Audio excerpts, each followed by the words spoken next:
एक बुजुर्ग आदमी बुखार से कांपता और भूखा प्यासा शिव मंदिर के बाहर बैठा हुआ था। तभी वहां पर नगर के सेठ अपनी सेठानी के साथ एक बहुत ही लंबी और महंगी कार से उतरे। उनके पीछे उनके नौकरों की लाइन थी। एक नौकर ने फल पकड़े हुए थे, दूसरे नौकर ने फूल पकड़े थे, तीसरे नौकर ने हीरे और जवाहरात के थाल पकड़े हुए थे, चौथे नौकर ने पंडित जी को दान देने के लिए मलमल के 3 जोड़ी धोती कुर्ता और 5वें नौकर ने मिठाइयों के थाल पकड़े थे। पंडित जी ने उन्हें आता देखा तो दौड़कर उनके स्वागत के लिए बाहर आ गए। बोले, आइए आइए सेठ जी, आपके यहाँ पधारने से हम धन्य हो गए। सेठ जी ने नौकरों से कहा, जाओ तुम सब अंदर जाके थाल रख दो। हम पूजा पाठ संपन्न करने के बाद भगवान शिव को सारी भेंट अर्पित करेंगे। बाहर बैठा बुजुर्ग आदमी ये सब देख रहा था। उसने सेठ जी से कहा, मालिक 2 दिनों से भूखा हूँ, थोड़ी मिठाई और फल मुझे भी खाने को दे दो। सेठ जी ने उसकी बात को अनसुना कर दिया। बुजुर्ग आदमी ने फिर सेठानी से कहा, मैम साहब थोड़ा कुछ खाने को मुझे भी दे दो, मुझे भूख से चक्कर आ रहे हैं। सेठानी चिढ़की बोली, बाबा ये सारी भेंटें तो भगवान को चढ़ाने के लिए हैं, अभी तुम्हें नहीं दे सकते। अभी हम मंदिर के अंदर घुसे भी नहीं हैं और तुमने बीच में ही टोक लगा दी। सेठ जी गुस्से में बोले, लो पूजा से पहले ही टोक लग गई, पता नहीं अब पूजा ठीक से संपन्न होगी भी या नहीं। कितने भक्ति भाव से अंदर जाने की सोच रहे थे और इस बूढ़े ने आकर अड़चन डाल दी। पंडित जी बोले, शांत हो जाइए सेठ जी, इतना गुस्सा मत करिए। अरे क्या शांत हो जाइए पंडित जी, आपको पता है पूरे शहर के सबसे महंगे फल और मिठाइयाँ हमने खरीदे थे प्रभु को चढ़ाने के लिए, और अभी चढ़ाए भी नहीं हैं कि पहले से ही अड़चन आ गई। सारा का सारा मूड खराब हो गया। अब बताओ भगवान को चढ़ाने से पहले इसको दे दें क्या? पंडित जी बोले, अरे पागल है ये आदमी, आप इसके पीछे अपना दिमाग खराब मत करिए। सेठ जी चलिए आप अंदर चलिए, मैं इसको समझा देता हूँ। आप सेठानी जी के साथ अंदर जाइए। सेठ और सेठानी उस बुजुर्ग आदमी को कोसते हुए मंदिर के अंदर चले गए। पंडित जी बुजुर्ग आदमी के पास गए और बोले, जाके कोने में बैठ जाओ, जब ये लोग चले जाएंगे तब मैं तुम्हें कुछ खाने को दे जाऊंगा। बुजुर्ग आदमी आंसू बहाता हुआ कोने में बैठ गया। अंदर जाकर सेठ ने भगवान शिव को प्रणाम किया और जैसे ही आरती के लिए थाल लेकर आरती करने लगे तो आरती का थाल उनके हाथ से छूटकर नीचे गिर गया। वे हैरान रह गए, पर पंडित जी दूसरा आरती का थाल लेकर आए।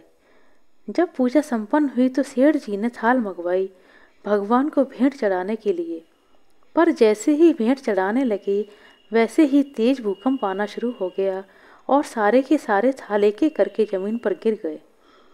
सेठ जी थाल उठाने लगे। जैसे ही उन्होंने थाल जमीन से उठाना चाहा, अचानक उनके दोनों हाथ टेढ़े हो गए, मानो हाथों को लकवा मार गया हो। ये देखते ही सेठानी फूट फूट कर जोर जोर से रोने लगी।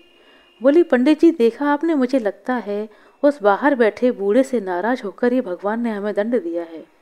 उसी बूढ़े की अड़चन डालने की वजह से भगवान हमसे नाराज हो गए हैं। सेठ जी बोले, हाँ उसी की टोक लगने की वजह से भगवान ने हमारी पूजा स्वीकार नहीं की।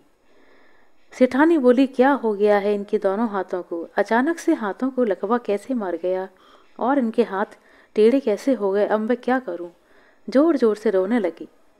पंडित जी हाथ जोड़ के सेठ और सेठानी से बोले, माफ़ करना, एक बात बोलना चाहता हूँ आप दोनों से।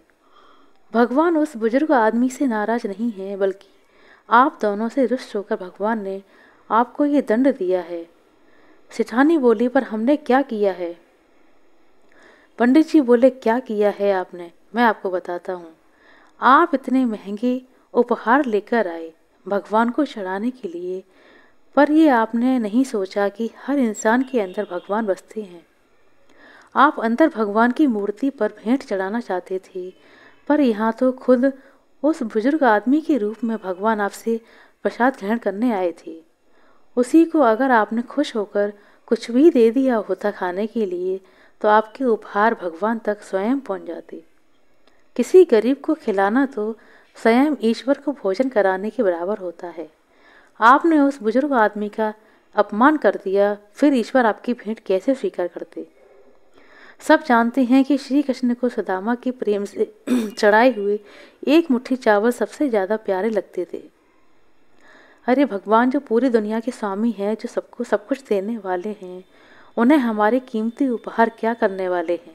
वो तो प्यार से चढ़ाए गए एक फूल, प्यार से चढ़ाया गया एक बेलपत्र से ही खुश हो जाती हैं। उन्हें महंगे फल और मिठाइयों की कोई आवश्यकता नहीं है।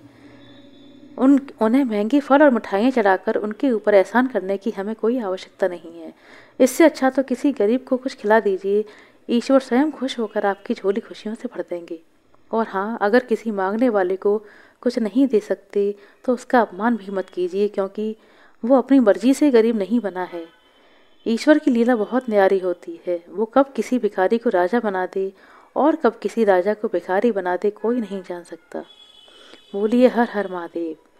आशा करते हैं दोस्तों आपको हमारे द्वारा सुनाई गई छोटी सी रोचक कहानी अच्छी लगी होगी।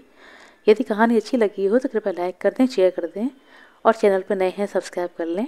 अपना कीमती समय देने के लिए बहुत बहुत धन्यवाद। मिलते हैं अगली वीडियो में, तब तक के लिए नमस्कार।